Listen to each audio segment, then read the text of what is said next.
Hi friends, welcome to my channel. Daily అయితే నా routine అండి ఇది.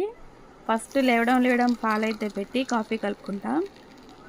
కాఫీ తాగుతూ అలాగా ఒక 5 నిమిషాలు ప్రశాంతంగా కూర్చొని ఇంకా నా డైలీ వర్క్ అయితే స్టార్ట్ చేస్తానండి.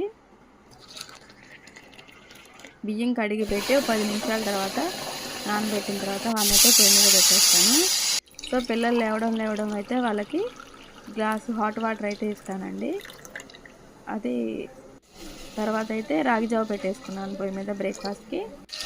తర్వాత అయితే బీరకాయ పచ్చడి చేద్దామని డిసైడ్ అయ్యి పచ్చిమిర్చి, బీరకాయలు ఇంకా టమాటా వేసి అయితే మగ్గబెట్టాను. దాంట్లోనే కొంచెం సాల్ట్, చిన్న నిమ్మకాయ అంత చింతపండు అయితే అందులో వేసాను.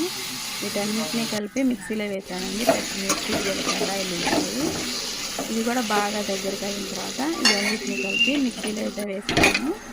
దీనికి కొంచెం తాలింపు పెట్టి పచ్చడి అయితే రెడీ చేసేసుకున్నానండి. ఇవన్నీ పచ్చడి అయితే చాలా టేస్టీగా ఉంటుంది. దీంట్లో నేను ఏంటంటే బీరకాయతో పాటు క్లీన్ చేసుకున్న బీరకాయ తొక్కు కూడా వేస్ట్ చేశాను. మీరు కూడా ట్రై చేయండి. ఇంకా కర్రీకి అయితే ఎండ్రోలు బీరకాయ చేద్దామని ఫిక్స్ అయ్యాను.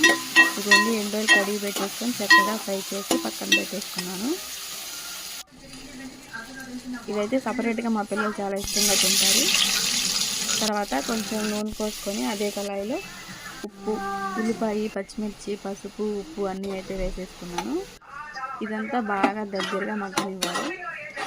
బాగా దగ్గరగా మగ్గాకైతే కొంచెం కారం కూడా వేసుకొని వాటర్ అంతా దగ్గరికి అయ్యేలా చేసుకున్నాను. దగ్గరికి అయిపోయిన తర్వాత ఇందులో మనం వేపి పక్కన పెట్టిన ఎండ్రాయిల్ అయితే వేసేద్దాం. ఇదంతా అయితే ఇంకా రెడీ అయిపోయింది. చెప్పా కదా మా పిల్లలకి సపరేట్గా ఇష్టమని, అందుకే వాళ్ళకి కొంచెం సపరేట్గా తీసాను. ఇదిగోండి బీరకాయ ఎండ్రాయిల్ కర్రీ అయితే రెడీ.